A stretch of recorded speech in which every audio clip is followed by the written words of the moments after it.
নমস্কাৰ ষ্টুডিঅ'ৰ মজাত মই মিনহাজ ৰাজ্যৰ ভিন্ন প্ৰান্তত ভিন্ন ব্যক্তিয়ে ভিন্ন দল সংগঠনে এতিয়া ভিন্ন ধৰণে প্ৰতিবাদ সাব্যস্ত কৰা পৰিলক্ষিত হৈছে এবাৰ অসম সংখ্যালঘু সংগ্ৰাম পৰিষদৰ নেতা মুছাব্বিৰ আলী আহমেদে বুকুত ভাৰতীয় জাতীয় পতাকা আৰি প্ৰতিবাদ সাব্যস্ত কৰা পৰিলক্ষিত হৈছে পাকিস্তানৰ যি সন্ত্ৰাসবাদীয়ে ভাৰতত বৰ্বৰভাৱে আক্ৰমণ কৰিলে জম্মু কাশ্মীৰৰ পাহালগামত যি ভয়ংকৰ নাৰকীয় ঘটনা সংঘটিত কৰিলে একেলগে 28 গৰাকী ব্যক্তিৰ নিৰীহ ব্যক্তিৰ প্ৰাণ ললে তাৰ প্ৰতিবাদ এতিয়া বৰ্তমান চলি আছে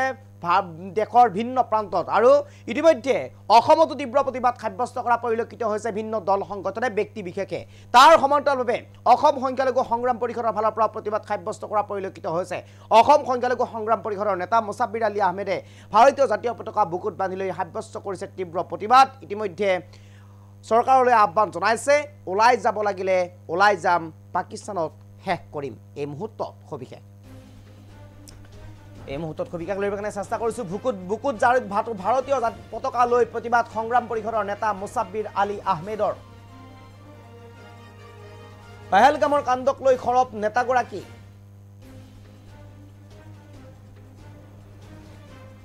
ভাৰতৰ বিৰুদ্ধে আৰু পাকিস্তানৰ পক্ষত কোনোবাই মন্তব্য কৰিলে সিধাই গুলিয়াই হত্যা কৰক বুলিও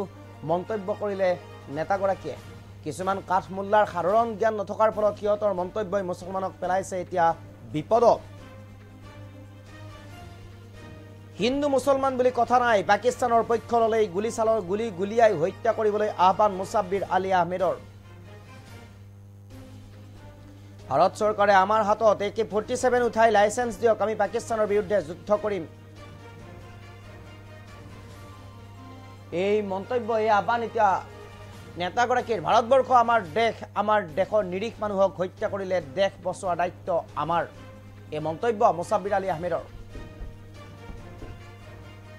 এনেদৰে দেশ প্ৰেমৰ নিদৰ্শন দেখুৱাই গৰজি উঠিল এতিয়া সংগ্ৰাম পৰিষদৰ নেতা মুছাব্বিৰ আলী আহমেদে এই মুহূৰ্তত আমি কবিকে কৰিব কাৰণে চেষ্টা কৰিছো ইতিমধ্যে অসম সংখ্যালঘু সংগ্ৰাম পৰিষদৰ ফালৰ পৰা তীব্ৰ প্ৰতিবাদ সাব্যস্ত কৰা পৰিলক্ষিত হৈছে ৰাজ্যৰ ভিন্ন প্ৰান্তত প্ৰতিবাদ সাব্যস্ত কৰা পৰিলক্ষিত হৈছে ভিন্ন ব্যক্তিয়ে ভিন্ন দল সংগঠনে এতিয়া ইতিমধ্যে প্ৰতিবাদ সাব্যস্ত কৰা পৰিলক্ষিত হৈছে এনেদৰে গৰজি উঠিছে অসম সংখ্যালঘু সংগ্ৰাম পৰিষদৰ নেতা মুছাব্বিৰ আলী আহমেদে বুকুত ভাৰতীয় জাতীয় পতাকা লৈ এনেদৰে প্ৰতিবাদ সাব্যস্ত কৰা পৰিলক্ষিত হৈছে এই মুহূৰ্তত মন্তব্য আছে আমি শুনাব বিচাৰিছো যে যেটো আপোনাৰ সমগ্ৰ বিশ্বত জুকাৰি যোৱা এটা ঘটনা হল পেহেলগাম ঘটনা কাশ্মীৰৰ জম্মু কাশ্মীৰৰ পেহেলগামত 28 জনকৈ মানুহক নিৰীহ মানুহক হত্যা কৰিছে আৰু সেই পাকিস্তানৰ বিৰুদ্ধে আমি সদায় থিয় হ'ব লাগে আৰু যোৱাকালি দেখা গ'ল যে বিধায়ক আমিনুল ইছলাম সাহাবে যি ধৰণৰ মন্তব্য কৰিছে তেখেতক এৰেষ্ট কৰিছে বৰ্তমান আইনৰ আওতাত তেখেত আছে আৰু আজি পুৱাৰ ভাগতে চাবলৈ পালো কিছুমান কাঠমুল্লা আপোনাৰ সামাজিক জ্ঞান নথকা কাঠমুল্লাবোৰে তেওঁলোকে বৰ্তমান